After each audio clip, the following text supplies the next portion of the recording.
लोकसभा नेता प्रतिपक्ष राहुल गांधी ने मतदाता अधिकार यात्रा में कहा कि महाराष्ट्र में एनसीपी, कांग्रेस और शिवसेना से चुनाव चोरी किया गया था। उन्होंने बताया कि लोकसभा चुनाव के बाद लगभग 1 करोड़ नए मतदाता सूची में शामिल किए गए, लेकिन विधानसभा चुनाव में सभी नए मत भाजपा के खाते में चले गए।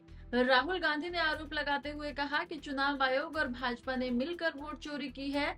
उन्होंने बिहार के युवाओं से अपील की है कि वो वोट चोरी का मतलब है कि उनके अधिकारों, आरक्षण, रोजगार, शिक्षा और लोकतंत्र और भविष्य की चोरी।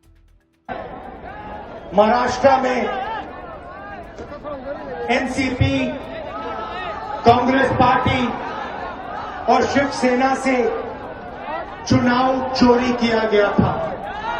ये 100% सच है। तकरीबन 1 करोड़ नए वोटर लोकसभा चुनाव के बाद वोटर लिस्ट में जोड़े जाते हैं, बढ़ाए जाते हैं, नए वोटर आके वोट करते हैं। हमारे गठबंधन का जो वोट था, जितना हमें लोकसभा में मिला उतना हमें विधानसभा में मिला, 1 वोट कम नहीं हुआ। और सारे के सारे नए वोट बीजेपी के अलायंस के खाते में गए। लोकसभा हम जीते, विधानसभा में हमारी पार्टियां तीनों की तीनों मजबूत पार्टियां साफ हो गई। क्यों?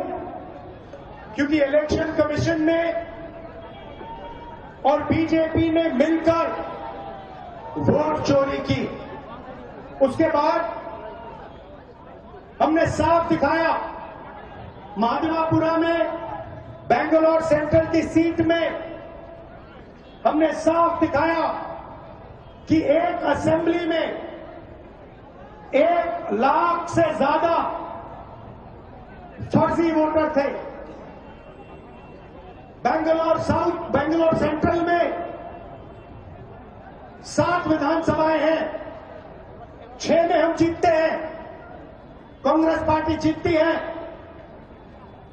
जहां पे 1 लाख फर्जी वोट थे, वहां पे हम साफ हो जाते हैं और उसी असेंबली के कारण बीजेपी लोकसभा जीत जाती है। हमने ये प्रेस कॉन्फ्रेंस में दिखाया, डेटा के साथ दिखाया। इलेक्शन कमीशन हमें वोटर लिस्ट नहीं देती, वीडियोग्राफी नहीं देती। हमारे लोगों ने कागज की वोटर लिस्ट से फोटो मिलाकर, नाम मिलाकर, एड्रेस मिलाकर यह काम किया।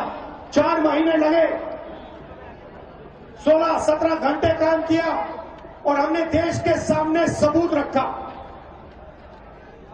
ब्लैक एंड व्हाइट में हमने सबूत रखा।